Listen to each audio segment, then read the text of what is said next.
We're following historic developments with serious implications for the 2024 presidential election, the start of former President Donald Trump's hush money trial, and President Biden's response to the growing tensions in the Middle East. On that note, the president said today the U.S. and its allies defeated Iran's unprecedented weekend attack on Israel.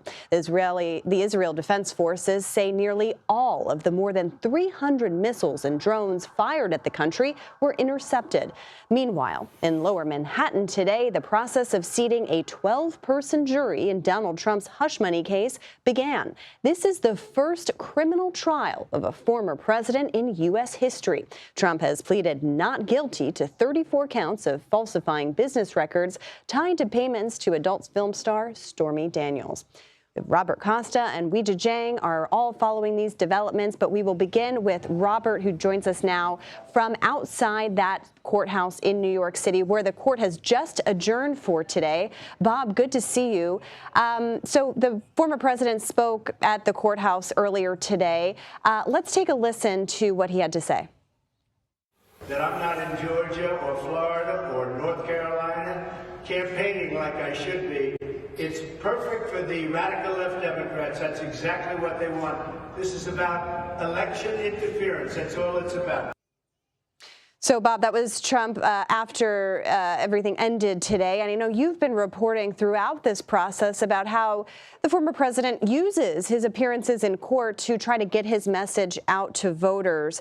I'm curious, you've been outside that courthouse all day. I know you've been talking to the Trump campaign as well. What is the strategy here through that statement?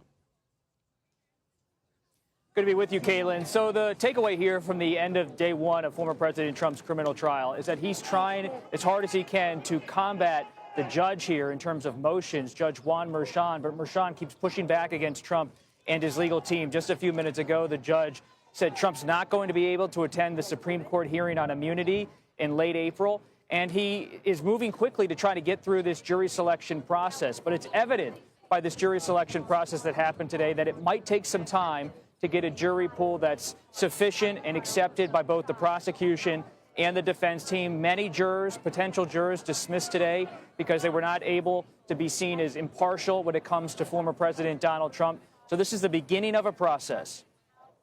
Yeah, and it's expected to be a long one as well. I mean, the process of that's just startling what you just said there, that there were so many potential jurors that said that they couldn't be impartial here. That just adds to the challenges. Bob, I'm wondering if you can kind of take us to where you are right now. And I know you've been out there since the early hours of this morning. We talked at the beginning about just how unprecedented this is. I know we use that word a lot, but this is a historic day in terms of the first time a former president has been standing criminal trial. The scene out here in Lower Manhattan is full of protesters, some supporting former President Trump, others opposed to him. There are curious onlookers, many police officers, NYPD, Secret Service personnel. It's a bit of a tense scene at times here, but relatively calm. This is something that's happened a lot here in Lower Manhattan. Trump has faced a civil fraud trial just down the street. He has faced constant legal challenges here in the state of New York, dealing with the Attorney General Letitia James, now dealing with the Manhattan District Attorney Alvin Bragg. So this area of New York is used to this sort of thing. They're used to the footprint of a former president coming to this area, this neighborhood. We mentioned this kind of balance between the courtroom and the campaign. Donald Trump was on the campaign trail over the weekend in the battleground state of Pennsylvania. I want to play a little of what he said. The entire world will witness the commencement of the very first Biden trial. They're all Biden trials, you know that, right? And I'm proud to do it for you. Have a good time watching.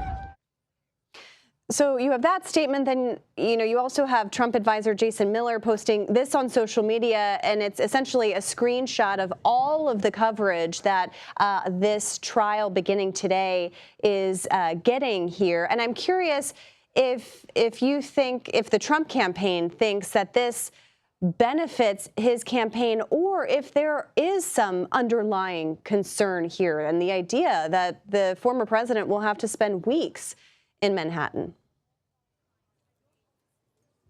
No one's arguing it helps Trump to be off the campaign trail during the beginning of a general election campaign against President Biden. Does it stoke the grievances of his longtime supporters who see him as a perceived victim of the political and legal establishment? Perhaps it does, as so many of these legal issues seem to do for Trump on social media and at his rallies. But logistically speaking, this is a political impediment. It takes Trump off the trail. He's frustrated. In court today, our great reporters, Katrina Kaufman, Graham Cates, inside the courtroom, inside the overflow room, watching as Trump at times closed his eyes, dipped his head in visible frustration, maybe apathy about what's happening. He's tried to dismiss this trial in so many ways. I was with him on Friday at Mar-a-Lago in Florida, and he said jury selection's the luck of the draw. He said he's also willing to testify, but all that's now down the line. This jury selection process could take 2 or 3 weeks, and Trump is going to be mandated to be in court. Just a few minutes ago, as he wrapped up the first day, Judge Juan Merchan said Trump must be in this courtroom all the time because it's a criminal trial and it's serious business. Serious business indeed. The first time we've ever seen such a thing. Bob Costa, thank you so much for your time and reporting. We appreciate it. Thank you.